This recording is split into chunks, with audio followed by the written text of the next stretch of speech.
AI is incredible. It can teach you how to fry an egg and even write a poem, pirate style. Yarr! But it knows nothing about your work. Slackbot is different. It doesn't just know the facts. It knows your schedule. It can turn a brainstorm into a brief. And it doesn't need to be taught. Because Slackbot isn't just another AI. It's AI that knows your work as well as you do. Visit slack.com/meet Slackbot to learn more.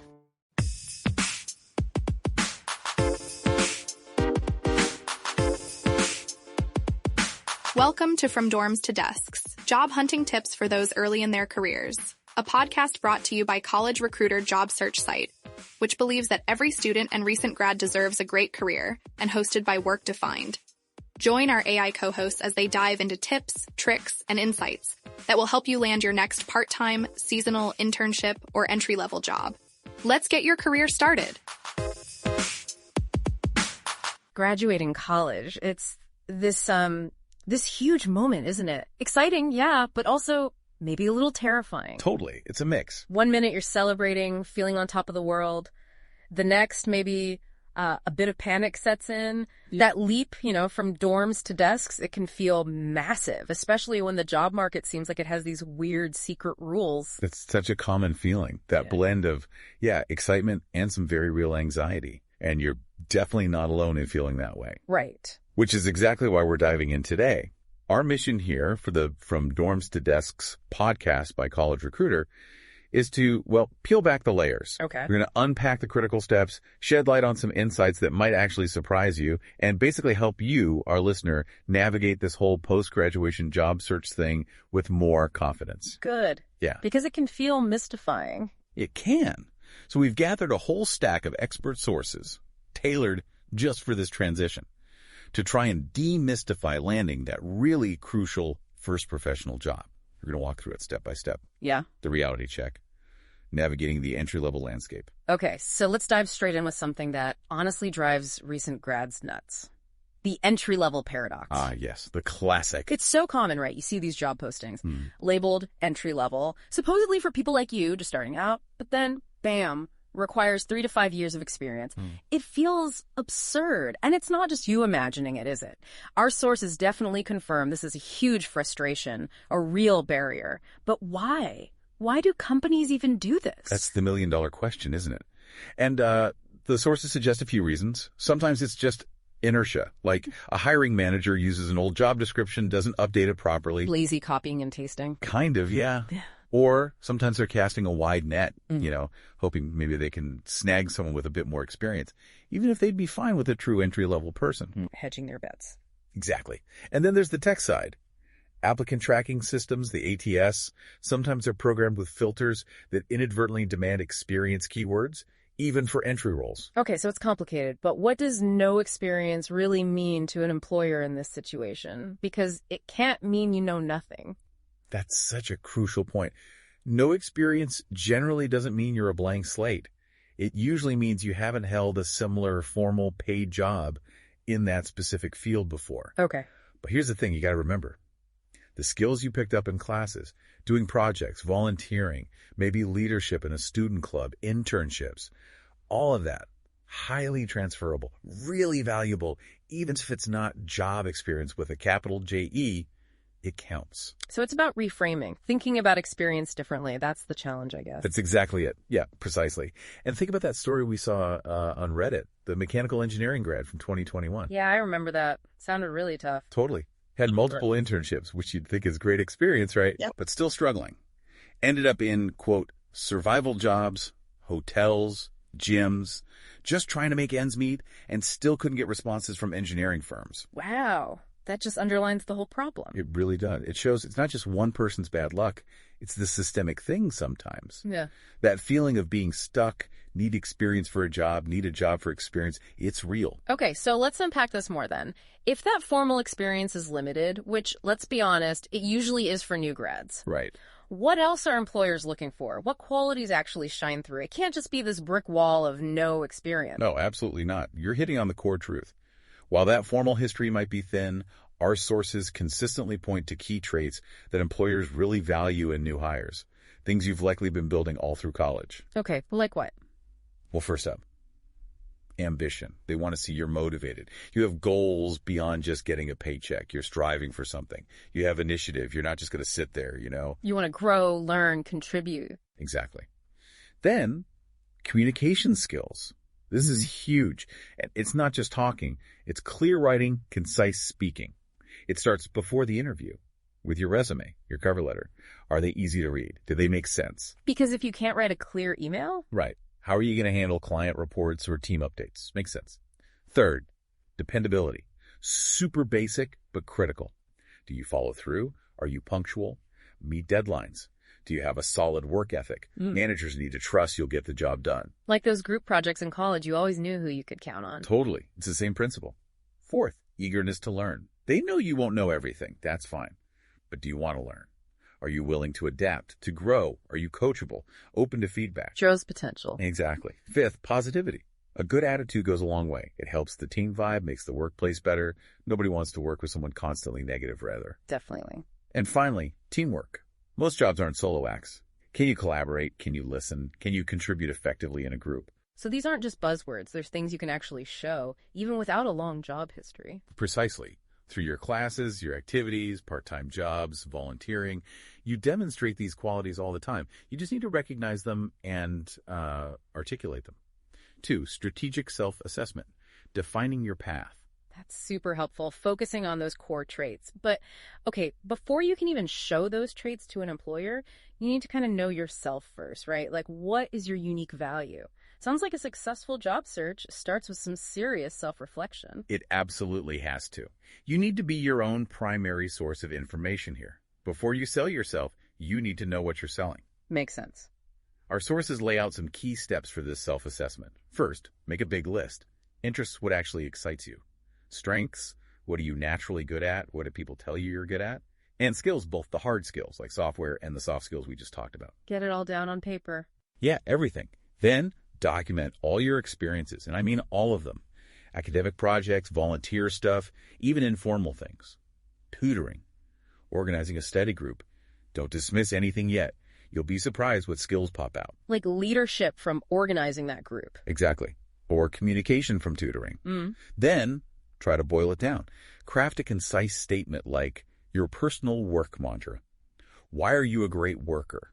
What's your core offering? Something like, I'm a creative problem solver who thrives on collaborative projects and is passionate about using tech for social good.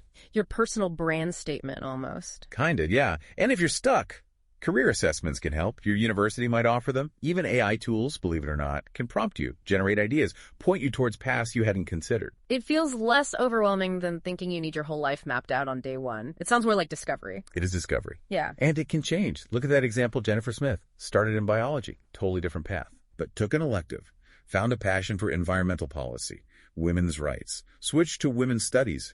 It wasn't a straight line, but that journey. It became her unique story, her brand, for the nonprofit job she targeted. It showed passion, adaptability. That makes so much sense. It's about building your narrative from your actual experiences and interests. You got it. And that self-knowledge naturally leads to a more focused search, which is way better than the scattergun approach. Oh, yeah, just blasting resumes everywhere feels awful and probably doesn't work well either. It really doesn't. It's inefficient, leads to burnout. Yeah. So the advice is narrow it down strategically. Now, First, based on that self-assessment, pick a few specific job types or career paths that genuinely align with you. Don't apply for everything. Apply for what fits. quality over quantity. Exactly. Then make a list, maybe 5 to 10 companies you'd actually like to work for in those fields. Places whose mission or culture resonates with you. Do a little digging on them. So you're targeting companies, not just job titles. Right. And finally, be realistic. Understand you're likely looking at entry-level roles, often with training. Set realistic expectations about salary, location, maybe even hours. Be a bit flexible. Your dream job might not tick every single box right away. Like that person on Reddit with the criminal justice masters. Perfect example. Struggling in their field, but actively pivoting, researching cybersecurity certs, looking at entry-level tech, that's strategic flexibility. Recognizing that sometimes you need a stepping stone or new skills to get where you ultimately want to go. 3, crafting compelling application materials. Your first impression. Okay, this is where it gets really tactical, isn't it? The resume. It's not just the list. It's got to be strategic. You've got, what, like 6 seconds to make an impression? If that. Yeah, it's crucial. And for new grads, where the traditional work history might be a bit thin, our sources really recommend looking at a functional resume format. Functional. How's that different? Instead of just listing jobs chronologically, it emphasizes your skills, your qualifications, your accomplishments first. It shifts the focus to what you can do, regardless of where you did it. Class project, volunteering, internship. Showcasing the skills directly. Makes sense if work history is short. Exactly. So the key sections you'd have: contact info basic, but make it perfect. Name, phone, professional email, city, state. Definitely add your LinkedIn URL if you have a good profile. Make it easy for them. Yep. Then a summary statement, short, punchy, right at the top. Tailored, this is key, tailored to each specific job. Use their language, highlight your goals and the skills they need. Not just hardworking student seeks job. Please no. More like organized and detail-oriented recent graduate with proven event planning skills from coordinating campus initiatives, seeking to apply communication and project management abilities to the events assistant role at company name. Much better. Yeah. Okay, what else? Education. Don't just list your degree. Include relevant courses, your major, graduation date. Add key projects, achievements, dean's list, maybe. Extracurriculars, especially leadership roles. Show, don't just tell. So specific. Always specifics. Then experience. Now, this is where you get creative. Reframe those academic projects. Volunteer gigs, part-time jobs. Focus on the transferable skills. Manage a group project. That's project management, teamwork. Organize an event. Planning, budgeting, communication. Played sports. Discipline, teamwork, performing under pressure. Find the professional angle in everything. Pretty much. And finally, a skills section. A clear snapshot. Soft skills communication, problem solving, hard skills software, Python, Excel, Adobe Suite, whatever. Yeah. Languages, certifications. Make it relevant to the job ad. Okay, great framework. But what about those dreaded applicant tracking systems? The resume robots? Does the functional style help there? The ATS. The gatekeeper. This is where the master resume strategy comes in clutch. Master resume. Yeah. You create one massive document with everything you've ever done. Every skill, project, job, volunteer role, everything. Your personal archive. Exactly. Then, for each job you apply to, you make a copy of that master resume and you tailor the copy meticulously. Focus especially on the top third, the summary, the skills section. Mirror the keywords and phrases from that specific job description. Use their exact words if you can, authentically. So the robot recognizes you match what they ask for? Precisely. It's about getting past the filter so a human actually sees your resume. Because if you don't have the right keywords, the ATS might just toss it, no matter how qualified you are. Wow. Okay. Any pitfalls with formatting for the ATS? Big ones. Keep it simple. ATS systems hate complex formatting. Avoid columns, text boxes, tables, weird fonts, excessive bolding, headers, footers, even graphics or logos. They often convert it to plain text, and all that fancy stuff just scrambles the information. So clean and simple is best. Clean, simple, standard format. Maximizes readability for the bots. Yeah. Are you tired of talent and HR podcasts that sound like corporate training videos? Same. Talentless is the no-fluff show about hiring, leadership, culture, and what's actually going on in the world of work. Talentless is a podcast for recruiters by recruiters. Hosted by Desiree Goldie and Ashley King, they're smart, occasionally salty, and never afraid to say what everyone else is thinking. Listen wherever you get your podcasts and subscribe at talentlesspodcast.com.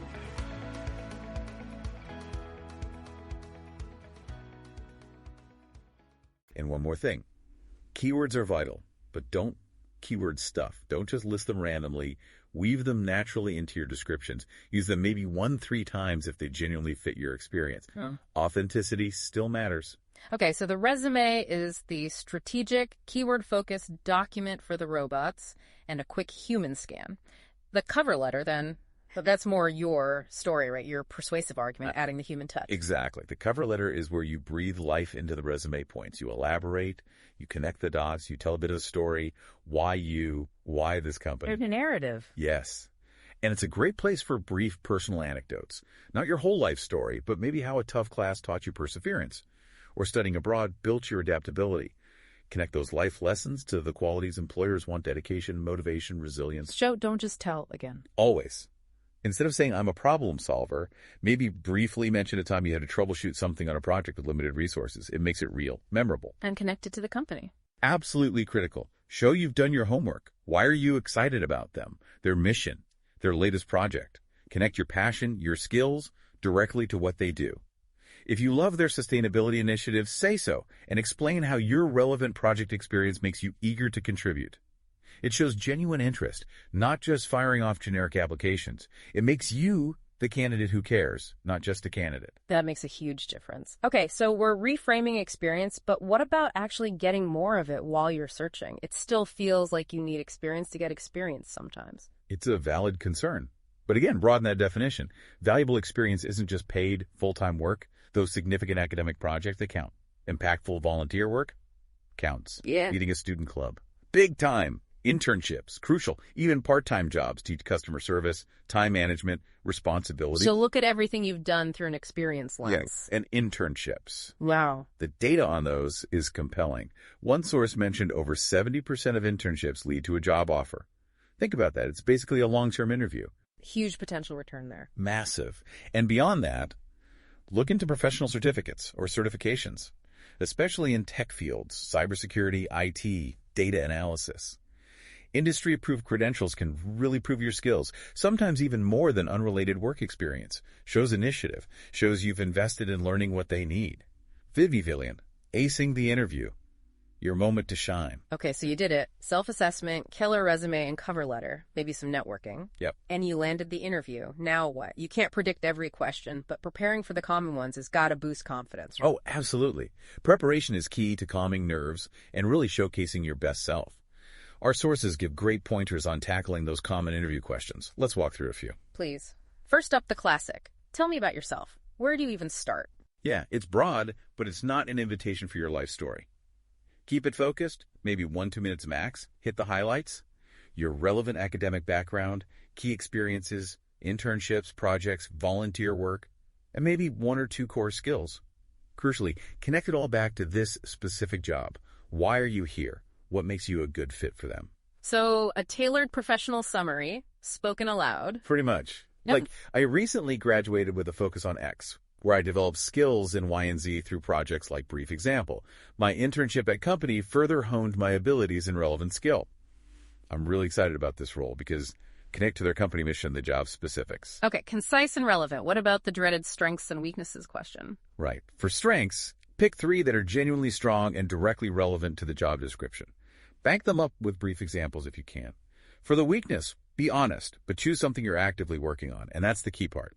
Explain how you're addressing it. So not just, I'm a perfectionist. Definitely not. More like, I used to struggle with delegating tasks because I wanted everything perfect, but I realized that slowed things down. So now I actively use project management tools to assign tasks clearly, and I focus on trusting my team members' abilities. It's actually improved our outcomes. Shows self-awareness and growth. Okay, good strategy. How about leadership experience? What if you haven't formally managed people? Leadership isn't just managing. It can be taking initiative on a class project, coordinating a volunteer effort, mentoring a junior student. The key here is the STAR method. You got to use STAR. Situation, task, action, result. Right, exactly. Describe the situation, explain the task or challenge, detail the actions you took, and outline the positive result. And maybe add what you learned. It provides concrete evidence. So structure your answer like a mini story. Precisely. Same goes for questions like, tell me about a time you needed information you didn't have. They're assessing problem solving, initiative. Use STAR again. Situation. Needed data for a report. Task. Get the data. Supervisor was out. Action. Checked internal docs. Asked a colleague politely. Started structuring the report anyway. Result. Got the data. Finished report on time. Shows resourcefulness. Okay, STAR is like a secret weapon for behavioral questions. Totally. What about where do you see yourself in 5 years? People panic over this one. Don't panic. Be honest, but realistic. For an entry-level role, it's okay to focus on learning and growth within that company. Talk about mastering the role, maybe taking on more responsibility, becoming an expert in their field or product, contributing to team success.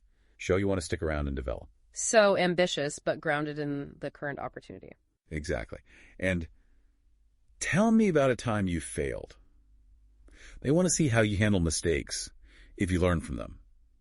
STAR again. Situation. What went wrong? your role in it, take responsibility, and crucially, what you learned and how you changed your approach afterwards. Shows resilience, accountability. Honesty and learning from it. Yes. And finally, why should we hire you over the next person? This is your closing argument. Reiterate your unique value proposition. Connect your top 2-3 strengths or experiences directly back to the most important requirements they've mentioned during the interview. Show you've listened, and you are the solution to their needs. Like a final targeted sales pitch for yourself. You got it. Sell yourself confidently based on everything you've discussed. That's incredibly helpful. But the interview, it's not just them grilling you, right? It's a two-way street. You need to ask them questions too. Absolutely crucial.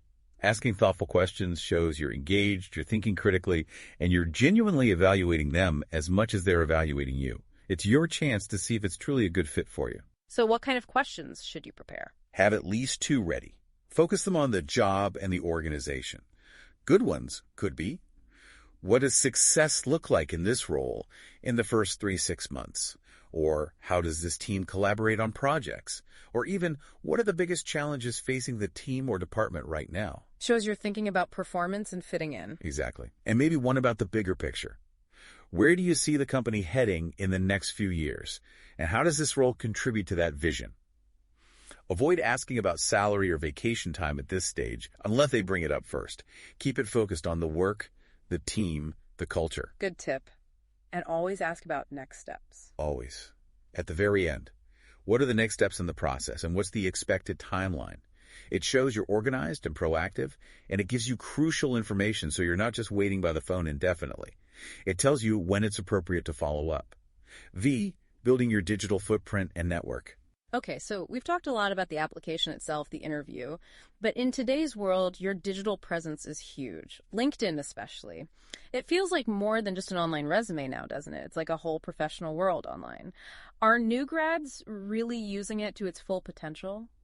That's a great question, and honestly, probably not always, which is a massive missed opportunity. LinkedIn is absolutely vital for job seekers today, especially new grads. Think of it as your personal branding platform, working for you 24/7. So how do you make it work for you? Okay, first things first, complete your profile, 100%. Professional-looking photo doesn't have to be super corporate, but clean and friendly. A strong summary, rich with keywords for the jobs you want. Add your skills, get endorsements. Why 100%? Because complete profiles rank way higher in recruiter searches, like 60% higher. Wow, okay. So completeness matters algorithmically. Big time. And use the features. Add presentations, projects, links. Make it dynamic, more than just a static CV. Make sure those skills align with your target jobs. If you want a marketing job, feature social media marketing, SEO, content creation. Got it. What else? Activate the open to work feature. You can set it so only recruiters see it, not your current boss if you have one. Specify the roles and locations you're interested in. It's like raising your hand saying, hey, recruiters, I'm looking. Makes their job easier. Like putting out a signal flare. Exactly. And consider the LinkedIn Premium free trial. Even just for 30 days, you can see who's viewed your profile great for follow-up connections. You get in-mail credits to message people you're not connected to. You see how you compare to other applicants. Sometimes it even flags you as a featured applicant, can give you an edge. Worth crying out then. Definitely. Use the Jobs tab actively. Apply directly with Easy Apply sometimes, or follow links. Save jobs you're interested in to track them. And networking this is huge on LinkedIn. Connect with classmates, professors, alumni, people you interned with. Import your email contacts, but always personalize the connection requests. Don't just send the generic one. Please don't. Remind them how you know them or why you want to connect. Hi name, great connecting at the event name talk. I'm exploring roles in industry and would love to connect. Much better odds they'll accept. Makes sense. What about endorsements? Ask for them. Reach out to people who know your work and ask if they'd endorse you for specific skills. It adds credibility. And follow companies you're interested in. You'll see their updates, news, maybe spot opportunities before they're widely posted. Helps you find contacts inside too. This episode is brought to you by Indeed. Stop waiting around for the perfect candidate. Instead, use Indeed sponsored jobs to find the right people with the right skills fast. It's a simple way to make sure your listing is the first candidates see. According to Indeed data, sponsored jobs have 4 times more applicants than non-sponsored jobs. So go build your dream team today with Indeed. Get a $75 sponsored job credit at Indeed.com/podcast. Terms and conditions apply.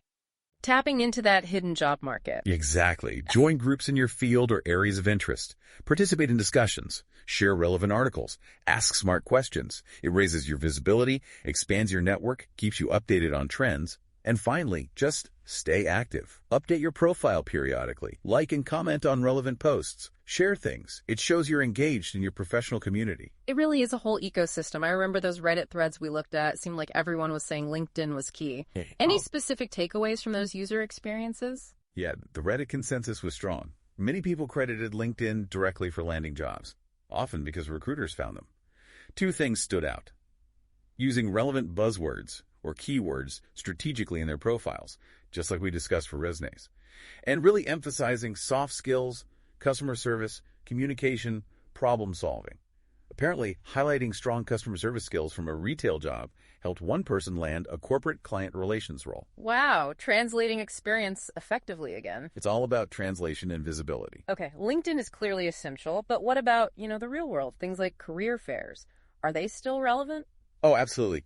Don't underestimate the power of face-to-face interaction. Career fairs offer unique advantages.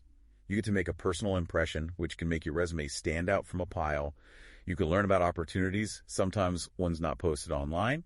You can talk to recruiters directly, meet alumni working there, maybe even get an informational interview or a referral right on the spot. So worth putting on a suit for? Definitely worth the effort. Yeah? But you got to prepare. How so? First, bring resumes. Multiple copies, maybe different versions if you're targeting different types of roles. Tailored again. Always tailored. Research the employers attending beforehand. Check their websites, recent news. Make a priority list of who you absolutely want to talk to. Saves time wandering around. Have a plan. Have a plan. And prepare your intro, that 30, 60-second elevator pitch. Who are you? What are you looking for? Why are you interested in them specifically? Practice it. And have a couple of thoughtful questions ready for them. Shows you're serious. What about actually at the fair? Dress professionally suit is usually safest. Check in, grab a map, hit your priority list. Firm, handshake, eye contact, smile. Be polite, confident, but concise. Recruiters are busy. Offer your resume, but be cool if they prefer online applications. Ask if you can still leave one and follow up online. Refer to your resume points. Connect your skills to their needs. Ask about next steps, and always try to get a business card for follow-up. Gotta follow. Always follow up. But networking isn't just career fairs and LinkedIn. Tap into your broader network. Professors, internship supervisors, old bosses, club advisors, coaches, family, friends. Your university alumni network is gold. Career services office, too. So many jobs get filled through these connections. Don't be afraid to reach out for advice or an informational chat. It really is about who you know sometimes. Or rather, who knows you and what you can do. And remember those alternative routes mentioned on Reddit. Temp agencies for office work, maybe even manual labor just to get started. Government jobs on usajobs.gov. Technician roles as a foot in the door for engineering. Federal research labs for training. Sometimes the path isn't linear, and that's okay. A strategic detour can still get you there. 6. Mastering the follow-up and negotiation. Okay, deep breath. You've networked, applied, interviewed. You feel good about it. But you're not quite done yet, are you? That follow-up piece is still really important. Feels like something that could easily slip through the cracks. It really is critical, and yeah, it's often overlooked. But a good follow-up can reinforce your interest, keep you top of mind, and help you get clarity. Our sources break it down into roughly 3 main scenarios for follow-up emails. Okay, what are they? First, the thank you email. This is non-negotiable. Send it within 24 hours of your interview, same day is even better. Thank them for their time, briefly reiterate your interest, maybe mention something specific you enjoy discussing. And here's a pro tip. Add a personal touch. Reference a small detail from your conversation, a shared interest, something they said about the company culture, anything that shows you were genuinely listening and engaged. Makes it less generic. Exactly. It helps you stand out. So something like, thanks again for chatting today. I really enjoyed learning about specific project and our discussion about shared interest point mentioned. I'm even more excited about the possibility of contributing my key skill to the team. Short, sweet, personalized. Got it. Thank you note. Essential personalized prompt. What's next? Second, the update request. If they gave you a timeline for hearing back, wait until just after that timeline passes. If they didn't give one, maybe wait about 2 weeks. Then, send a polite email checking on the status. Keep it positive, professional. Just reiterate your interest and ask if there are any updates. Don't sound demanding or impatient. Gentle nudge. Gentle nudge, exactly. And third, networking follow-ups. This is more long-term. Even if you don't get the job, if you connected well with someone during the process, consider reaching out later. Maybe ask for career advice, an informational interview, or just express continued interest in the company for the future. Keep those doors open. Building relationships, even if this specific job didn't work out. Right. Some general tips for all follow-ups. Be clear and direct. Respect their time. Be authentic. Use your own voice. Usually stick to your main contact person unless they direct you elsewhere. And respect the timeline they gave you. Patience plus proactivity. Okay, follow-up handled. Now, the potentially scary part. The offer comes in. Salary negotiation. Especially for entry level, this feels like a minefield. Is it okay to negotiate? How do you even start? It can definitely feel intimidating, but it's a crucial skill. And yes, it is often okay to negotiate even for entry-level roles, but timing and strategy are key. So when do you negotiate? Rule number 1, only after you have a formal written offer in hand, not during the interview process. I wait for the official offer, okay. Then consider negotiating if you know your market value based on research, and if the job requires a somewhat unique skill set you possess. Highly standardized roles, like maybe a cashier, often have less wiggle room. When should you probably not negotiate? Usually not for government jobs. Salaries are often set by pay scales, though the benefits are usually great. Also, maybe not if the offer is already way below your absolute minimum acceptable level, your BATNA, your best alternative. If you know you'd rather take another offer or go back to school, negotiation might be pointless. And if the offer is genuinely fantastic and at the top of the market range right from the start, you might decide pushing isn't worth the risk. BATNA, best alternative to a negotiated agreement. Good to know that term. Yeah, knowing your walkaway point gives you confidence. So if you do decide to negotiate, you need a strategy. Okay, what's involved? Research. Use sites like the Bureau of Labor Statistics, Glassdoor, LinkedIn Salary. Talk to people in the field via Handshake or alumni networks. Find out the average salary range for that role in that location for someone with your experience level. Data is your best friend here. Know your numbers. Know your numbers. Then, analyze the job description again and your interview notes. What do they emphasize? What skills seem most critical to them? And do a final skills assessment on yourself. Where do you truly excel or exceed the basic requirements? That's your leverage. Okay, research done, leverage identified. How do you actually make the counteroffer? If the offer's on the low end of your researched range, or you clearly bring extra skills, maybe aim for 10-20% above their initial offer. But check if that still keeps you within a realistic range. If the offer is fair, but you think your unique skills warrant a bit more, maybe ask for 5-7% more. How do you phrase it? Keep it collaborative, not demanding. Express enthusiasm for the offer first, then state your case calmly and confidently. Thank you so much for the offer. I'm very excited about the opportunity.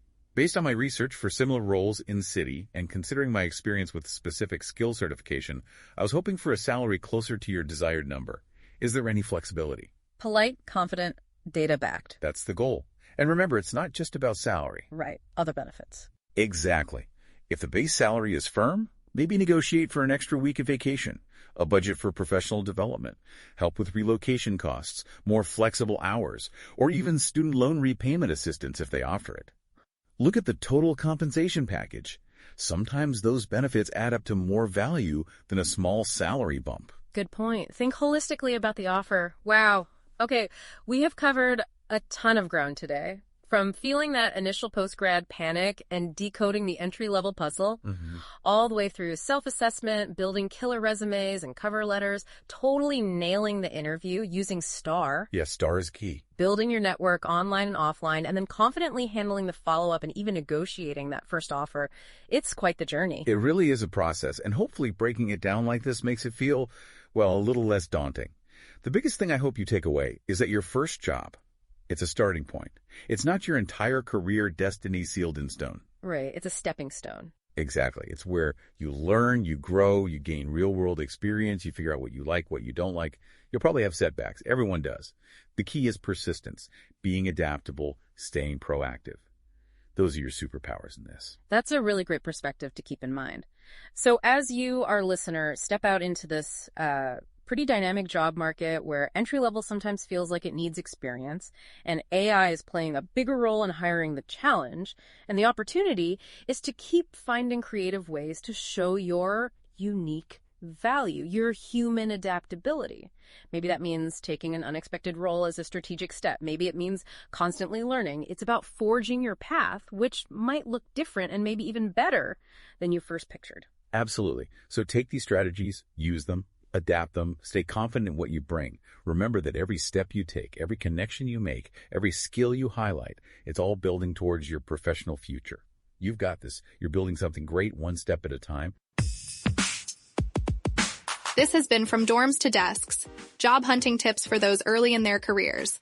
A podcast brought to you by College Recruiter job search site, which believes that every student and recent grad deserves a great career. Each episode, we dive into tips, tricks, and insights that will help you land your next part-time, seasonal, internship, or entry-level job. Subscribe to this podcast for free now, so you don't miss an episode, and visit www.collegerecruiter.com to find your next great job. Well, the holidays have come and gone once again, but if you've forgotten to get that special someone in your life a gift, well, Mint Mobile is extending their holiday offer of half off unlimited wireless. So here's the idea. You get it now. You call it an early present for next year. What do you have to lose? Give it a try at mintmobile.com/switch. Limited time 50% off regular price for new customers. Upfront payment required. $45 for 3 months, $90 for 6 months, or $180 for 12-month plan. Taxes and fees extra. Speeds may slow after 50 gigabytes per month when network is busy. See terms.